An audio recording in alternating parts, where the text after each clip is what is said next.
इसमें हम पढ़ चुके थे रासायनिक अभिक्रिया के बारे में। पिछले वीडियो में क्या पढ़ चुके? रासायनिक अभिक्रिया, रासायनिक अभिक्रिया के बारे में पढ़ चुके हैं। आज टॉपिक है उत्प्रेरक।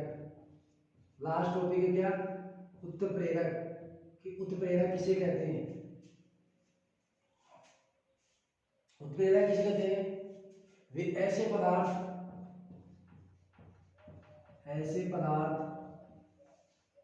जो रासायनिक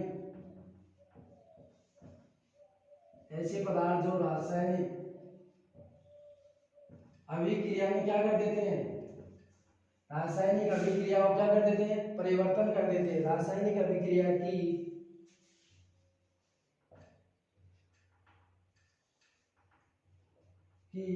गति में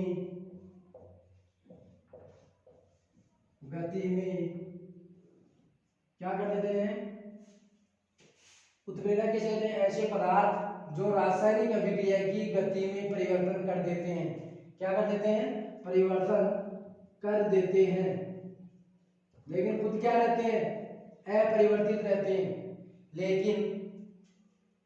किंतु स्वयं अपरिवर्तित रहते हैं।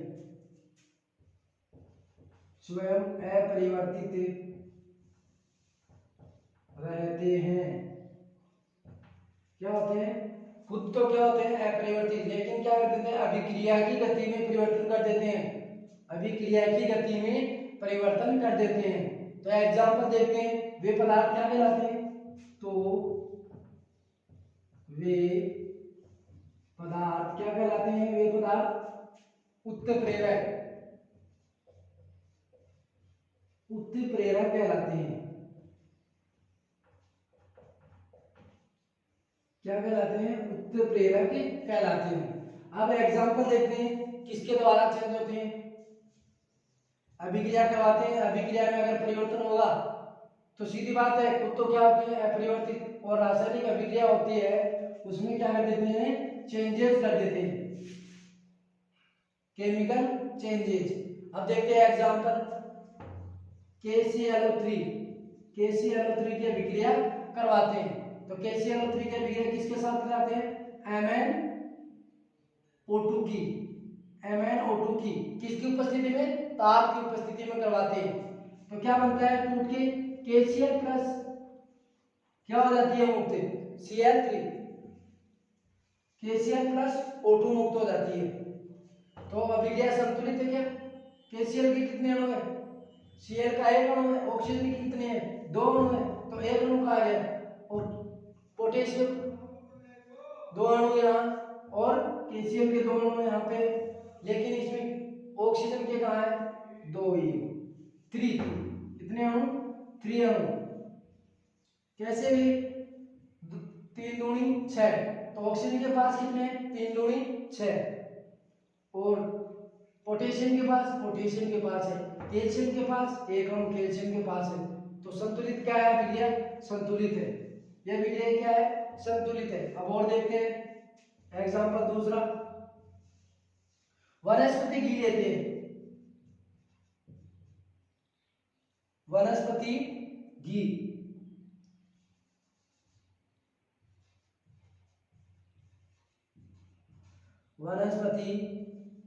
घी की अभिक्रिया किससे करवाते हैं? H2 के साथ। H2 मतलब हाइड्रोजन के साथ करवाते हैं, हाइड्रोजन की उपस्थिति में।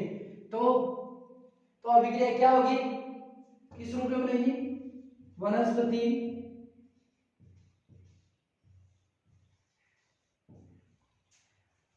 वनस्पति घी प्लस H2 मिलाते हैं तो वनस्पति घी बनता है क्या? वनस्पति तेल मिलाते हैं। क्या मिलाते हैं? वनस्पति तेल को किसमें मिलाते हैं? H2 के साथ अभिक्रिया करवाते हैं तो क्या बन जाता है? वनस्पति घी कौन सा होता है? डालडा घी। कौन सा घी आता है वो? डालडा, जिसे डालडा घी भी कहते हैं। किस नाम से जानते हैं? डालडा घी के नाम से। तो डालडा घी किससे बनता है? वनस्पति तेल के साथ में किसकी अभिक्रिया करवाते हैं? H2 की। अगर इसमें क्या बना दिया जाए, निकिल मिला दिया जाए, अगर इसमें निकिल मिला दिया जाए तो अभिक्रिया क्या होगी, और भी गति तेज हो जाएगी, इसकी वेग में क्या होगा, जल्दी ही परिवर्तन होगा।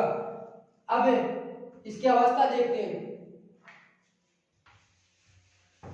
उत्प्रेरक भौतिक अवस्था के आधार पर इन्हें दो भागों में बांटा गया है। कितने भागों में बांटा गया है, दो भागों में। तो दो भाग कौन कौन से हैं, एक तो समांगी और एक दूसरा क्या है, विषमांगी। तो देखो भौतिक अवस्था, भौतिक अवस्था के आधार पर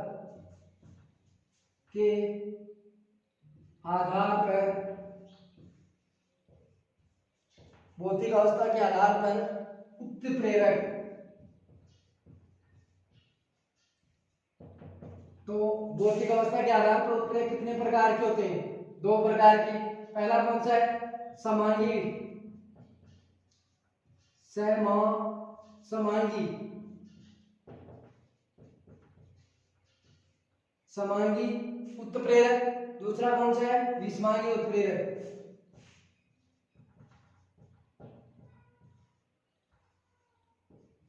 विषमांगी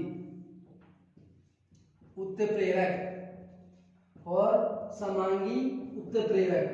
तो पहले देखते हैं हम समांगी उत्प्रेरक किसे कहते हैं। तो देखो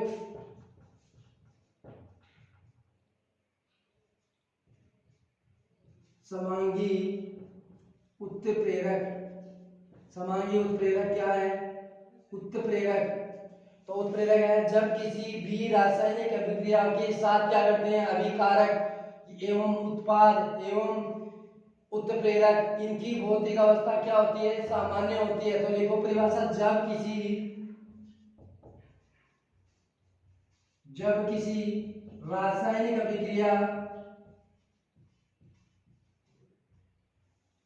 जब किसी रासायनिक अभिक्रिया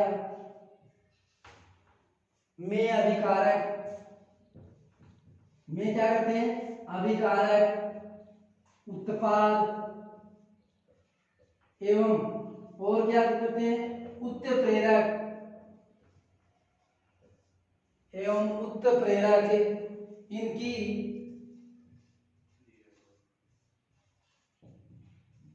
भौतिक अवस्था, इनकी भौतिक अवस्था क्या होती है, सब अवस्था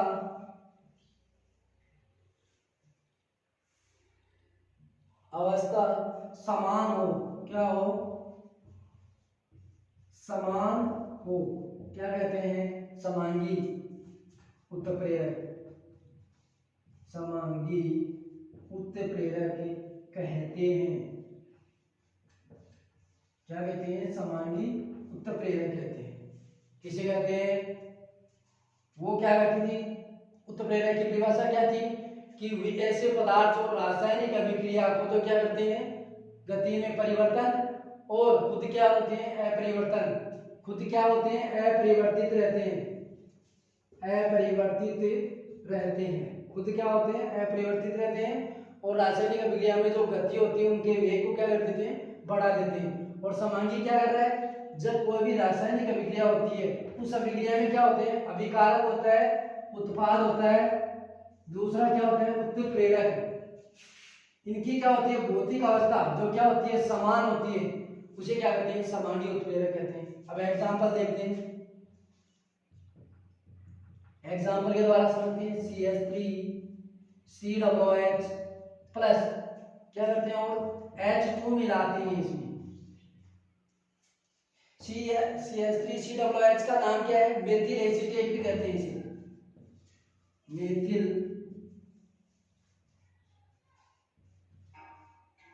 एसीटेट भी कहते हैं इसे, क्या कहते हैं, मेथिल एसीटेट। और ये क्या है, जल। तो हम हिंदी में लिख सकते हैं, इसकी अभिक्रिया जल से करवाते हैं तो क्या बनता है, एसिटिक अम्ल प्लस मेथिल अल्कोहल, एसिटिक अम्ल, एसिटिक अम्ल प्लस और क्या बनता है, मेथिल अल्कोहल, क्या बनता है, मेथिल एल्कोहल। इसके अभिक्रिया देखते हैं। तो क्या बनता है CH3COOH, जो क्या होता है एक्वा। एक्वा क्या कहते हैं, ऐसे रिप्रेजेंट किया जाता है एक्वा को, जलीय विलयन। ये क्या है, जलीय विलयन है। हम ऐसे शॉर्ट में भी लिखेंगे इसको CH3COOH। तो क्या बनता है CH3COOH। यहाँ पे क्या था CH3COOH प्लस इसमें क्या मिल गया, तो और क्या निकलता है CH3OH निकलता है, जो कैसा होता है एक्वा के रूप में। हम एक्वा लिख देते हैं इसे, शॉर्ट रूप में क्या लिख देते हैं, जलीय विलयन है तो इसे क्या कर देंगे लिक्विड। अरे भाई जलीय विलयन है तो लिक्विड कह देते हैं, इसे भी क्या है जलीय विलयन है तो इसे क्या कहते हैं लिक्विड। ये भी क्या है लिक्विड, एक्वा के रूप में ये जल तो वैसे लिक्विड है। एसिटिक अम्ल हो गया इसका सूत्र, इसका रासायनिक नाम क्या है एसिटिक अम्ल, इसका नाम क्या है मेथिल एल्कोहल CH3COOH H2। तो H2 के बाहर निकल गया, hydroxyl ion H ion OH ion देते हैं, तो क्या है OH आयन देने वाले क्या कहलाते हैं, और CH3 प्लस CH3COOH, ये क्या है लिक्विड फॉर्म में। अब देखते हैं दूसरी अभिक्रिया, एक एग्जांपल हो गया, दूसरा एग्जांपल देखते हैं किसके साथ करवाते हैं 2SO2 के साथ। इसे संतुलित करेंगे बाद में, पहले 2SO2 प्लस O2 की अभिक्रिया करवाते हैं। तो क्या बनता है उत्पाद, ये क्या है एक अभिकारक ही तो है, क्या है एक अभिकारक। ये भी क्या था अभिकारक, इसे भी क्या कहेंगे अभिकारक। और ये क्या है उत्पाद, क्या है एक से अधिक होने वाले उत्पाद, तो इन्हें क्या कह देते हैं उत्प्रेरक भी कह देते हैं। तो SO2 की अभिक्रिया O2 से करवाते हैं तो क्या बनता है 2SO3, क्या बन जाएगा 2SO3, तो जुड़ जाएंगे कार्बन के 3 और 3 6 अणु हो गए, 2 और 2 4 अणु है, लेकिन 2 अणु और इसकी संतुलित हो जाएगी, यह अभिक्रिया क्या हो जाएगी संतुलित।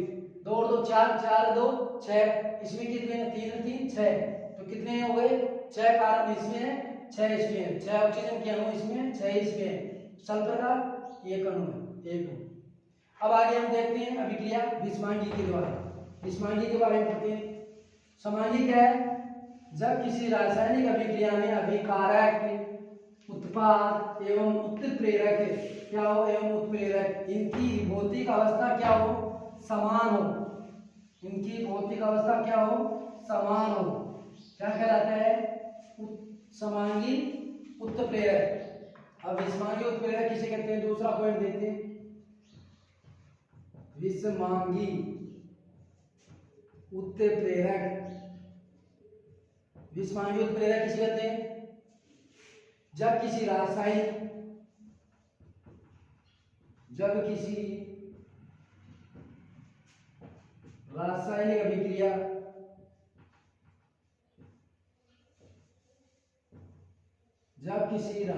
अभिक्रिया उसमें क्या था, जब किसी रासायनिक अभिक्रिया में अभिकारक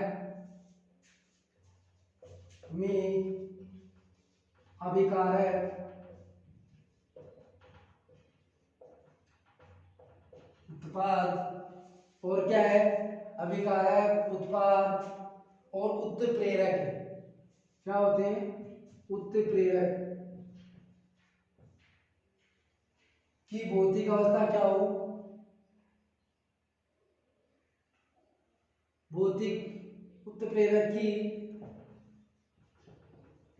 भौतिक अवस्था समान नहीं हो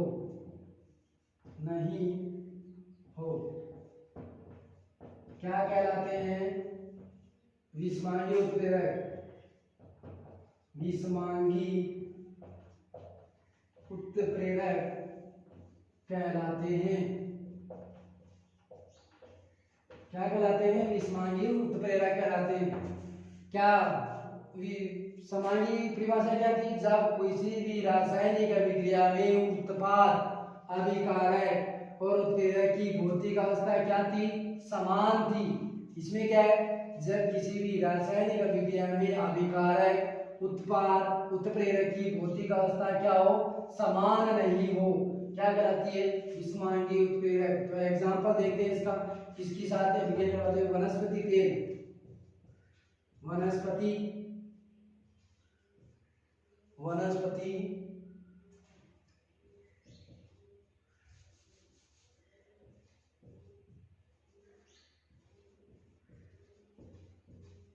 वनस्पति तेल प्लस किसके साथ करवाते हैं इसकी अभिक्रिया?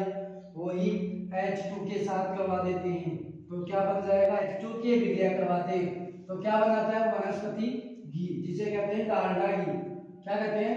डालडा घी।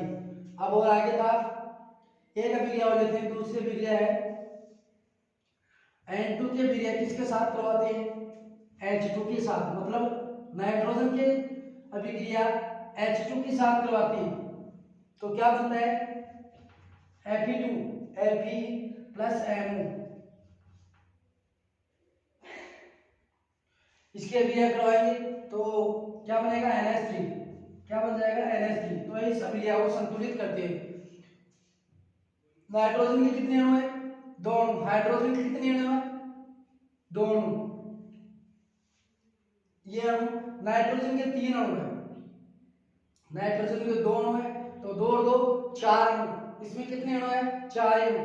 इसमें कितने हैं? 3 अणु। तो संतुलित करते हैं, 3 अणु तो 3 दूनी 6 हो गया, और इसके N2 के 2 और लगवा देते हैं तो ये अभिक्रिया क्या हो जाती है? पूर्ण। हाइड्रोजन 3 दूनी 6, 6 और 7 8 हो गए। ये हो गए 3 दूनी 6 और 2 8 अभिक्रिया संतुलित हो गई है अभिक्रिया।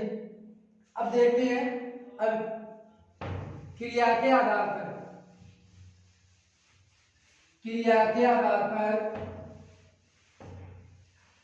उत्प्रेरक कितने प्रकार के होते हैं? क्रिया के आधार पर उत्प्रेरक, लास्ट पॉइंट है, क्रिया के आधार पर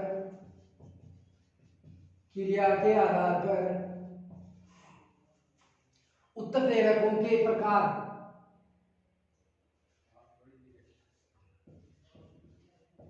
उत्प्रेरकों के प्रकार पढ़ने। पॉइंट क्या है? क्रिया के आधार पर उत्प्रेरकों के प्रकार। पहला क्या प्रकार है? धनात्मक उत्प्रेरक, दूसरा ऋणात्मक, तीसरा स्वतः, और लास्ट जैव प्रेरक। तो धनात्मक उत्प्रेरक, पहला पॉइंट क्या है? धनात्मक उत्प्रेरक। दूसरा क्या है? ऋणात्मक उत्प्रेरक,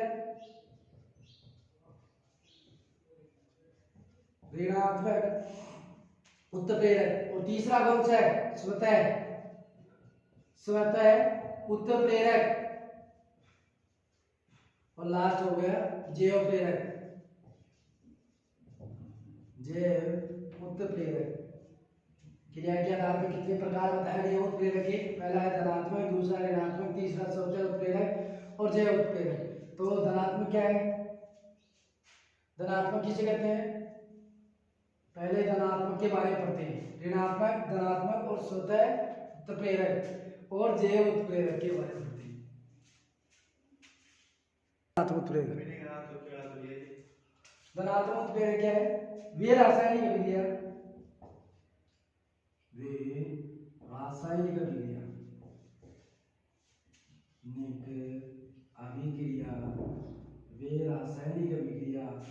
जो क्या हो जाते हैं?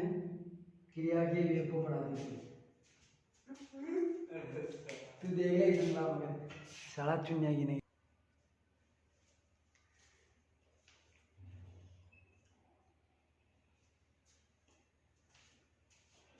धनात्मक उत्प्रेरक के बारे में पढ़ते हैं। पहला धनात्मक उत्प्रेरक ये थे। अब पढ़ते हैं धनात्मक उत्प्रेरक के बारे में। धनात्मक उत्प्रेरक, धनात्मक उत्प्रेरक क्या कहते, किसे कहते हैं? वे उत्प्रेरक मतलब वे उत्प्रेरक जो रासायनिक अभिक्रिया को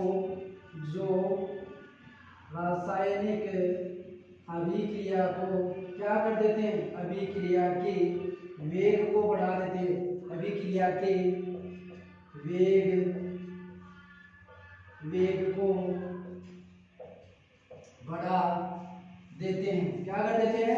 वेग को बढ़ा देते हैं,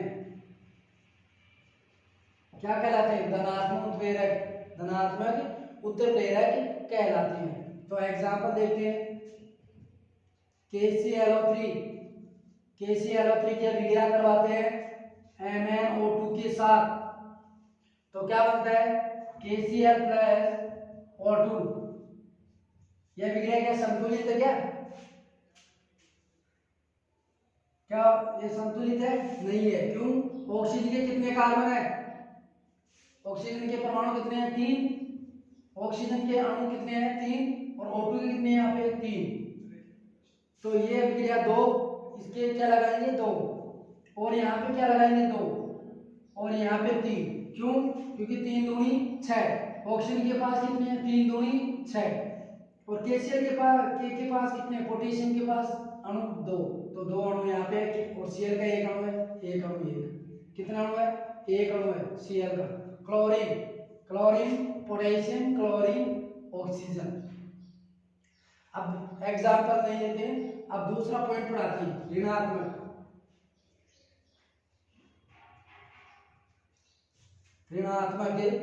उत्प्रेरक। ऋणात्मक उत्प्रेरक, वे उत्प्रेरक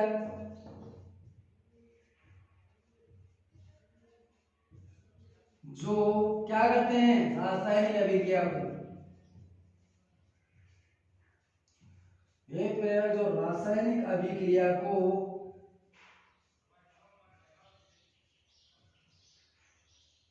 अभिक्रिया के वेग को क्या कर देते हैं? के वेग को कम कर देते हैं, कम कर देते हैं। क्या कहलाते हैं? ये क्या कहलाता है? धनात्मक उत्प्रेरक, धनात्मक उत्प्रेरक, उत्प्रेरक कहलाता है। और ये क्या कहलाते हैं? ऋणात्मक उत्प्रेरक। ये क्या कहलाते हैं? यहाँ पे लिख देते हैं ऋणात्मक उत्प्रेरक।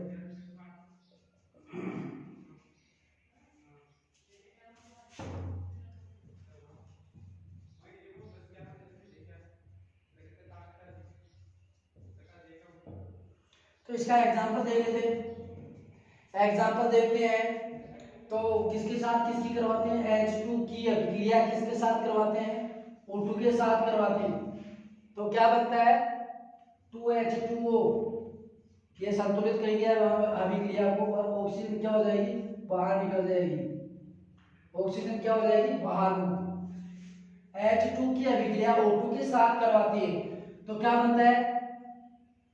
अभिक्रिया संतुलित है क्या? हाइड्रोजन कितने है? 2 अणु।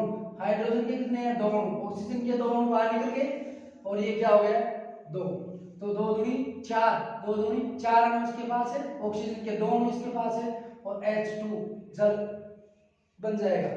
अगर इसकी अभिक्रिया किससे करवा दे? किससे करवा दे? ग्लिसरॉल से।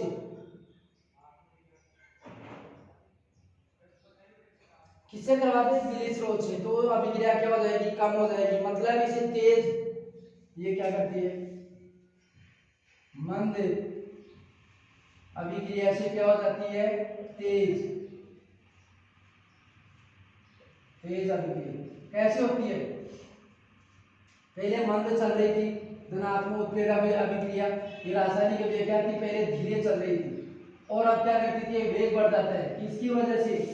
Mn2 कोई भी विलयन मिलाते हैं तो उसका क्या हो जाता है? वेग बढ़ जाता है। वेग बढ़ते क्या कहलाती है? धनात्मक उत्प्रेरक। ये क्या है? तेज गति से चल रही थी, तेज अभिक्रिया चल रही थी, और क्या बढ़ जाती है? मंद मंद अभिक्रिया मंद पड़ जाती है, मतलब धीमी पड़ जाती है। किसकी वजह से? इसके साथ ग्लिसरॉल मिला दे। अगर हम ग्लिसरॉल मिला दे तो क्या होगा? उसकी अभिक्रिया क्या हो जाएगी? धीमी पड़ जाएगी, और O2 क्या हो जाएगी? मुक्त हो जाएगी। O2 क्या हो जाती है? मुक्त। O2 क्या हो जाती है? मुक्त हो जाती है। अब स्वतः अभिक्रिया पढ़ते हैं। धनात्मक पढ़ लिया, ऋणात्मक पढ़ लिया। धनात्मक क्या है? वे उत्प्रेरक जो रासायनिक अभिक्रिया के वेग को बढ़ा देते हैं, और ऋणात्मक क्या है? वे अभिक्रिया जो रासायनिक अभिक्रिया के वेग को क्या कर देती है? कम। कम किसके द्वारा? ग्लिसरॉल के द्वारा। उसमें क्या है? उसमें किसके द्वारा होती है, Mn। अब देखते हैं तीसरा स्वतः अभिक्रिया, स्वतः उत्प्रेरक अभिक्रिया, स्वतः उत्प्रेरक। तो स्वतः उत्प्रेरक क्या है, जब किसी रासायनिक अभिक्रिया में बना उत्पाद क्या कर देता है, अभिक्रिया के वेग को बढ़ा देता है, स्वतः ही बढ़ जाती है। मतलब जब किसी रासायनिक अभिक्रिया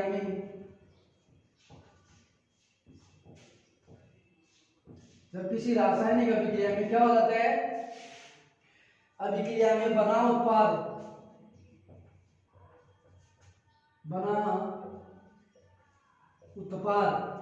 जब किसी रासायनिक अभिक्रिया में बना उत्पाद क्या हो जाता है, उत्पाद ही अभिक्रिया के वेग को बढ़ा देता है, अभिक्रिया के वेग को बढ़ा देता है, अभिक्रिया के वेग को बढ़ा देता है, क्या कर देता है, अभिक्रिया के वेग को बढ़ा देता है। तो एग्जांपल देखते हैं इसका, CH3COOL ethyl alcohol, ethyl acetate भी कहते हैं इसे, क्या कहते हैं, एथिल एसीटेट, COOH C2H5, क्या है, COOH C2H5 की अभिक्रिया HO2 से करवाते हैं, ये क्या बनता है, एथिल एल,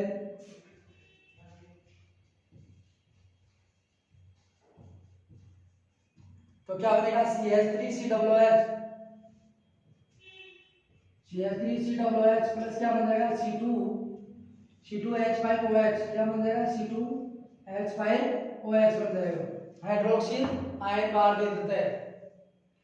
अब देखो C3 में कार्बन परमाणु कितने हैं, H2 में 2 है, तो C2 कार्बन का C2 है, H5 का कितना कार्बन है, H5 है, और क्या कर देता है, OH आयन दे देता है, क्यों, OH आयन दे देता है, CH3 का CH3 है, COOH कार्बोक्सिलिक अम्ल है, COOH का COOH क्या बनता है, एथिल एसीटेट बनता है, और जो उत्पाद बनता है उसे क्या कहते हैं, एसिटिक अम्ल,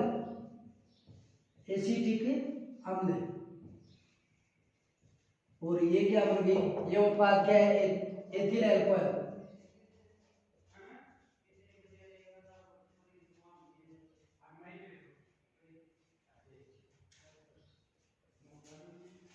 अब हम पढ़ेंगे जैव उत्प्रेरक क्या है, जैव उत्प्रेरक,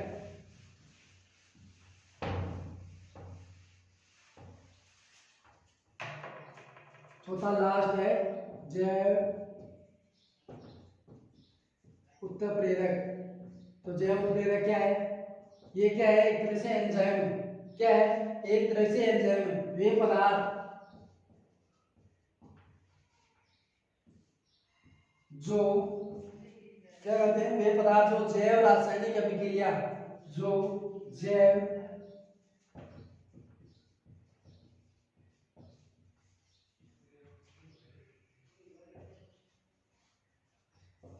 रासायनिक अभिक्रिया की गति को क्या कर देते हैं, की गति को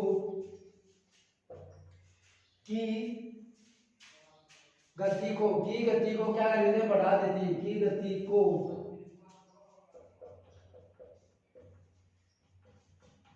को बढ़ा देते हैं, जैव उत्प्रेरक कहलाते हैं, क्या कहलाते हैं, जैव उत्प्रेरक कहलाते हैं।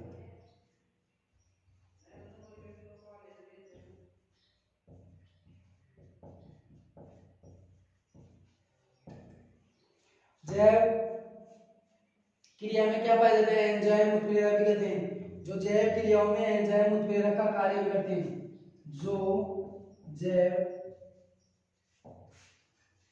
क्रियाओं में उत्प्रेरक है, जो जैव क्रियाओं उत्प्रेरक का कार्य भी करते हैं, जो जैव क्रियाओं उत्प्रेरक का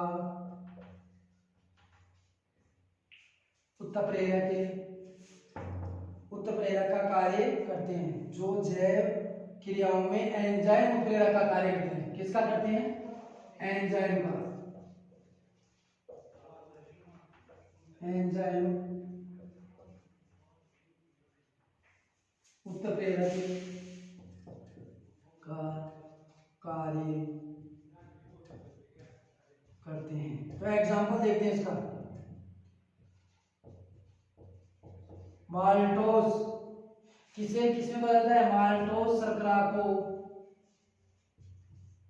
किसमें बदलता है? ग्लूकोज में बदलता है, ग्लूकोज में बदलता है। कौन बदलता है? माल्टोस, माल्टेज किसके द्वारा बदलता है? माल्टेज के द्वारा।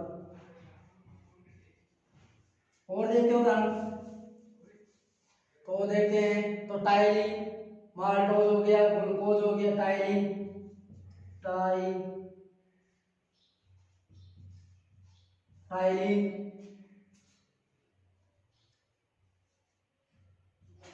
Maltose, glucose. अब लास्ट पॉइंट है गुण, उत्प्रेरकों के गुण। लास्ट पॉइंट रह गया जैव उत्प्रेरकों के गुण।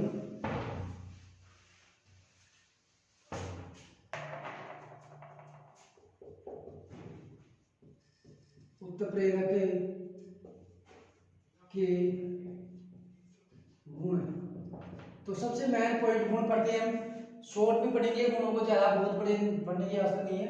उत्प्रेरक अभिक्रिया के वेग को क्या लिख देते हैं? उत्प्रेरक अभिक्रिया के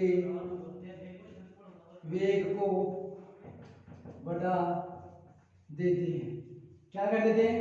उत्प्रेरक वेग को बढ़ा देते हैं, किंतु उनके द्रव्यमान और रासायनिक संगठन में कोई परिवर्तन नहीं करते।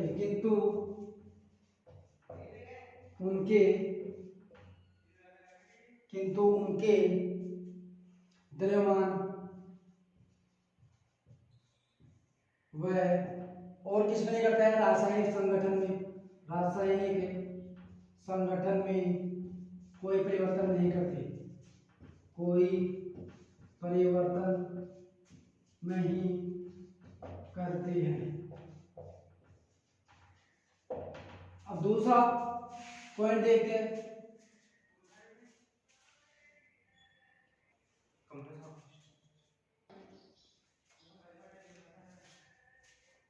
अब दूसरा पॉइंट देखते हैं इसमें, उत्प्रेरक की क्रिया क्या होती है? विशिष्ट। उत्प्रेरक की क्रिया क्या होती है? विशिष्ट।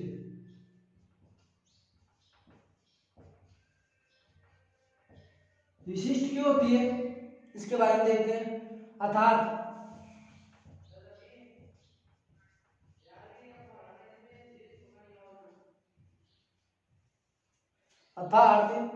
उत्प्रेरक एक क्रिया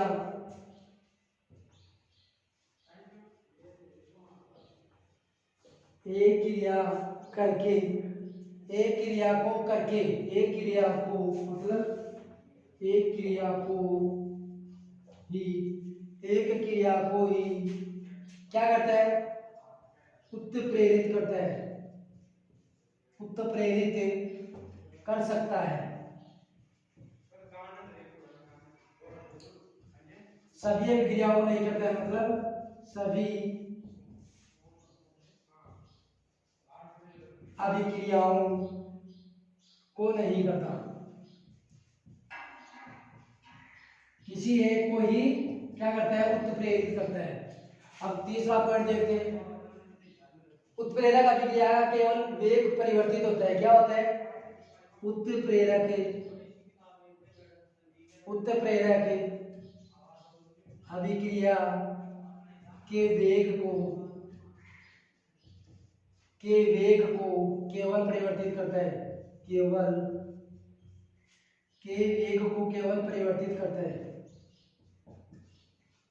परिवर्तित करता है, उन्हें प्रारंभ नहीं कर सकता। क्या नहीं कर सकता? उन्हें प्रारंभ नहीं कर सकता, प्रारंभ नहीं कर सकता। उन्हें क्या करने कर सकता? प्रारंभ नहीं कर सकता। अब चौथी परिभाषा देखते हैं इसकी, लास्ट गुण देखते हैं इसकी। लास्ट गुण है उत्प्रेरक उत्क्रमणीय अभिक्रिया में अग्रत है, मतलब उत्प्रेरक उत्क्रमणीय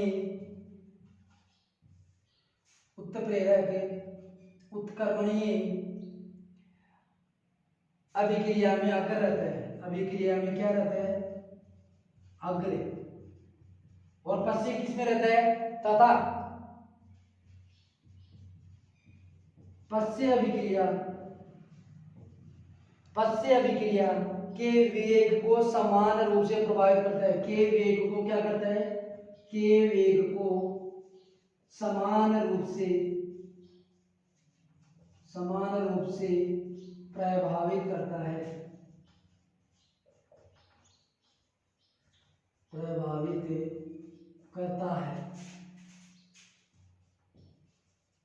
ये हो गए इसके गुण। प्रभावित समान रूप से करता है तो क्या कहलाता है? साम्यवादी। क्या कह सकते हैं इसे? साम्यवादी अवस्था कह सकते हैं। इसे क्या कह सकते हैं? साम्यवादी अवस्था भी कह सकते हैं। उत्प्रेरकों के गुण हो गए। अब एक तीसरा और चौथा पॉइंट है जो क्या है? उत्प्रेरक वर्धक क्या है? उत्प्रेरक विष क्या है? उत्प्रेरक वर्धक कोई खास ज्यादा नहीं है, लेकिन उत्प्रेरक वर्धक क्या है ये पढ़ लेते हैं। उत्प्रेरक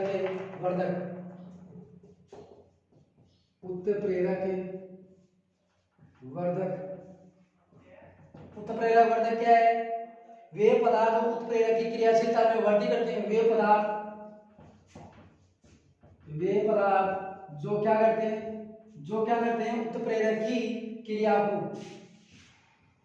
जो उत्प्रेरक की क्रिया को क्रियाशील कर देते हैं। क्या कर देते हैं? उत्प्रेरक की क्रियाशीलता को की वृद्धि कर देते हैं। क्या कर देते हैं? वृद्धि की क्रियाशीलता में वृद्धि कर देता है। क्रियाशीलता में वृद्धि कर देता है।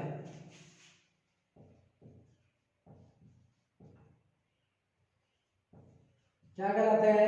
उत्प्रेरक वर्धक कहलाता है। एग्जाम्पल देख लेते हैं। अभिक्रिया CO6 प्लस 2H2 की अभिक्रिया कराते हैं किससे? ZnO से। किससे करवाते हैं? ZnO के द्वारा करवाते हैं। और क्या बनता है? CH3OH। क्या बनता है? CH3OH बनता है। ZnO क्या है? एक उत्प्रेरक है। ZnO क्या है? उत्प्रेरक है। हमें क्या चाहिए थी? उत्प्रेरक की क्रियाशीलता में वृद्धि। तो हमने उत्प्रेरक की क्रियाशीलता में क्या डाल दिया? ZnO। तो ZnO क्या है? उत्प्रेरक है। उत्प्रेरक की क्रिया करवाते हैं तो और CH3 क्या बच गया? Cr2। इसकी अभिक्रिया Cr2O3 के साथ और करवाते हैं। Cr2O3 के साथ करवाते हैं तो ये भी क्या है? वर्धक है। ये तो क्या है? उत्प्रेरक और ये क्या है? वर्धक। दोनों मिलेंगे तो क्या होगा? एक क्रियाशीलता में ZnO की क्रियाशीलता में वृद्धि होगी। किसमें होगी? ZnO की क्रियाशीलता में वृद्धि होगी। किसके द्वारा? एक तो होगी उत्प्रेरक के द्वारा, एक होगी वर्धक के द्वारा। तो वर्धक के द्वारा होगी तो किसमें परिवर्तन होगा? ZnO की वृद्धि होगी। अब उत्प्रेरक विष देख लेते हैं। उत्प्रेरक विष मतलब जैव। उत्प्रेरक कार्य होता है किससे मिलाकर किससे कार्य होता है? किस अभिक्रिया में मिलकर किसका निर्माण होता है? ये देखते हैं। उत्प्रेरक विष मतलब जहर बनना। वे पदार्थ जिनकी उपस्थिति में उत्प्रेरक की क्रियाशीलता में क्या हो जाती है? कमी। और क्या बनता है? उत्प्रेरक विष मतलब वे पदार्थ जो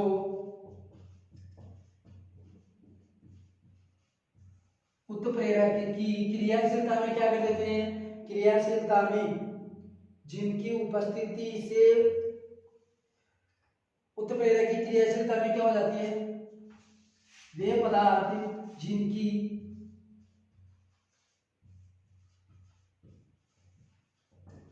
उपस्थिति से जिनकी उपस्थिति से उत्प्रेरकी क्रियाशीलता, उत्प्रेरकी क्रियाशीलता क्या हो, क्रियाशीलता में क्या हो, कमी हो, उसे क्या कहते हैं, उत्प्रेरक विष। मैं एक उदाहरण देके बता देता हूं आपको उत्प्रेरक विष का, फिर आप सारे उदाहरण आप फेल लेना। तो एक उदाहरण देखते हैं, एग्जाम्पल जैसे ले लेते हैं टायरिन एंजाइम ले लेते हैं, टायरिन एंजाइम, टायरिन लिख दो, टायरिन, टायरिन एंजाइम, ये एंजाइम के रूप में काम करता है। तो टायरिन एंजाइम देखते हैं किसके से किसकी द्वारा होती है। तो टायरिन एंजाइम में क्या होता है, मानव लार में स्टार्च होता है, क्या होता है, मानव लार में स्टार्च को ग्लूकोज में परिवर्तित करता है, मानव लार को, मानव लार, मानव लार में स्टार्च को, स्टार्च को किस में बदलता है, ग्लूकोज में परिवर्तित करता है, किस में करता है, ग्लूकोज में, ग्लूकोज में परिवर्तित, परिवर्तित करता है। हो गया समझ में, आ गया समझ में कि टायरिन एंजाइम क्या है, मानव की लार में उपस्थित कौन सा एंजाइम होता है, टायरिन, जो किसको किस में परिवर्तित करता है, स्टार्च को किस में